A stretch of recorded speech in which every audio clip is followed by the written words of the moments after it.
All right, let's see what's up for you, Aquarius, for the last 2 weeks of November. And remember, wow. Let me say this first. Remember to watch your moon and rising signs if this particular video's messages don't make sense to you or resonate with you. I get that a lot, so you may want to watch them anyway. Okay, so this card in particular, it came up the last video I did, which was Capricorn. And like I said, I was shuffling these good. So there's a lot of moving past negative, possibly, I don't want to say negative, but situations that you're tired of that seem old, that you're like, okay, I'm ready to wind this up. I want something new. And you know, it's perfect how this second card is the Three of Wands, because that is success around venture. That is success around a project or your own business or your work, wherever your workplace is. So it's like moving your thoughts and ideas into real action.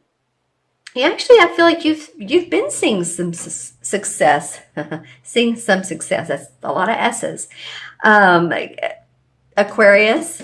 So it feels like by the end of November, you're going to be open to working with someone different. You're going to be open to new projects, working in different ways than you have before. You could be taking on a second part-time job, working late. How do I say this? Later hours in the day, doing something differently that makes you happy. There's something different that you all are doing, or you're adding to your repertoire of time. It feels like it's a learning thing, but it's also an expansion of your current success. This is really an auspicious card, so I'm glad to see it for you guys. Let's see what the second. Nice. Okay, well, Aquarius. Go Aquarius. All right. Well, we have 1, 2, 3 wand cards. And the wands or the rods are about our work and our passion, our creativity. So the first 2 weeks of December, you're going to feel like you're on fire. And I don't mean physically, but literally that you are... you're making very good points and strides in what you're doing. Now, this card usually and can represent, I say both, a fire sign, which would be Sagittarius, Leo, or Aries, Sun, Moon, or Rising. This may be a person that's supporting you, or leading you, or mentoring you, or you get inspired from. This night of all the nights, well, I guess this one and the Knight of Swords move quickly. Sometimes the Knight of Wands sort of oversteps himself, and plans can get delayed if we move too fast. So I'm looking at this Ace too, because this is blessings of birth of creation, of a new job or work or progress, or maybe a baby that's sort of like coming at you. So by the middle of December, some of you are really going to feel inspired. This whole rod, 3 rods we have going on, really is interest to me. This person here, this knight, the knights are the explorers. And this is the Knight of Wands, which is the night of exploring creative projects. And these two feel very calm to me. It's like he's very happy about his venture. He's still has his back to us. So the 4 of Wands would be the fruits of the labor. He's still putting the labor out there, but there's something birthing out of this. There's something new that's coming from this looking at things in a different way. This fire sign, I'd love for you all to leave me comments. The court cards are always interesting, to say the least, because they represent people or can represent people. So you all leave in the comments who this Knight of Wands might be. Now, if you look at it this way, here's the swords. You might be moving away from this person. Maybe this person has been too fiery, too much. If this has been a spouse or a friend or someone who talks your ear off and you're like, whew, let me take a break from them. Because that would feel different than these other two. This is more like your business taking off, and this is like awesome news. So let me know in the comments below how this plays out. Let's look at the transition card. Ooh, the High Priestess. I love the High Priestess. She's the most psychic woman in the deck. She's the most intuitive. She gets the inner workings of the world. And I say that in a way of she knows that there's the ebbs and flows of life. There's the positive and then there's the negative. And she's very balanced. She's somewhat spiritual, you could say. She has this crescent moon below her. So she gets the order of the moon. She gets, like I said, the ebbs and tides of life. She also represents hidden agendas. So if any of you all are dealing with someone that you're not really sure about, that you're not sure if they're good for you in your life, you might want to really go into your inner intuition and sit with yourself and see, take a couple deep breaths and feel if this person is good for you. That might be this Knight of Wands that I'm talking about that you're unsure of. It may or may not be. So you all, of course, not every Aquarian's born on the same day, the same time, the same minute, the same hour, the same place. So this is going to represent different people to all of you all.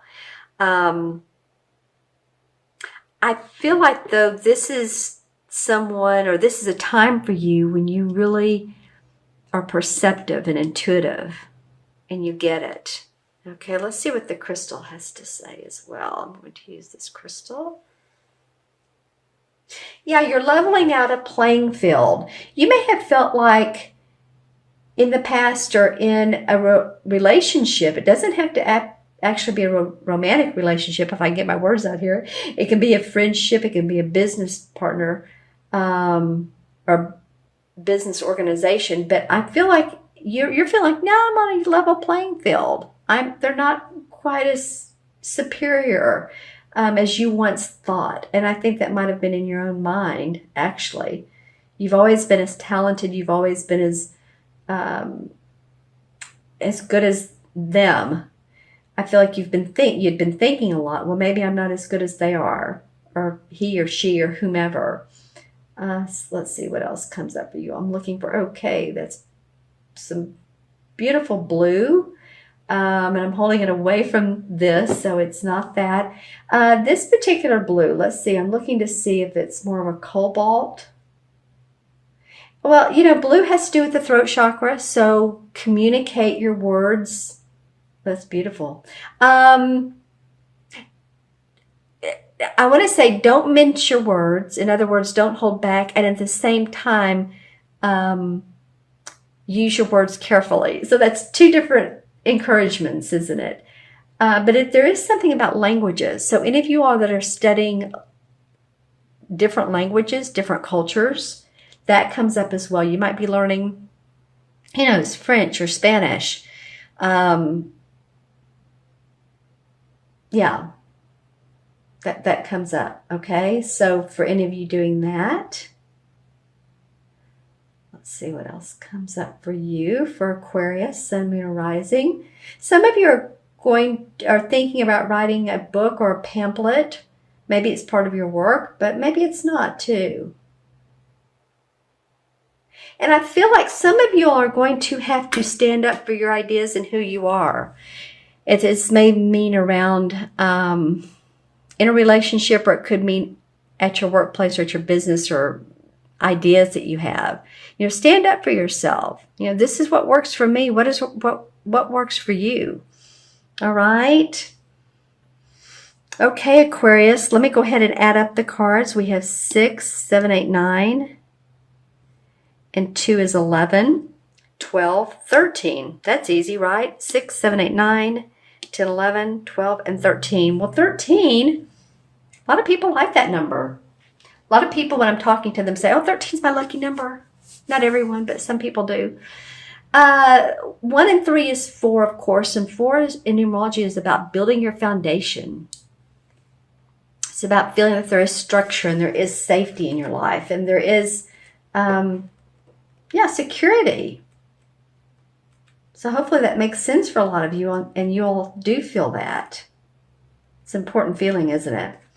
All right, so the 4 in the Major Arcana is the Emperor card. And the Emperor card is an archetypal boss, father figure. It can represent a priest, which is interesting. The High Priestess came up because, the Emperor would be the archetypal father. She's not the Empress, but I was going to say it's the opposite of her, the masculine, but not really. She's in her own group here. The Emperor card represents the sign of Capricorn. Again, someone who is very staid in their position, who leads. It can also mean government, authority figure, judge, executive decision maker, father, makes a ruling. For some of you all, it could be any type of ruling for possibly a court case or something like that, or a ticket or a fine. Be careful how you're driving. I told one other sign that, and I got some feedback that, someone had been pulled over. Of course, the streets are busy, so that's going to happen. But yeah, don't have a heavy foot while you're driving. You know what I'm saying? It really does make a difference. So this Capricorn can also be someone in spirit who is watching over you, who is with you, a spirit guide. And I've noticed that it represents that to some people. So pay attention to your angels and your spirit guides, and those of you and those that you feel are with you.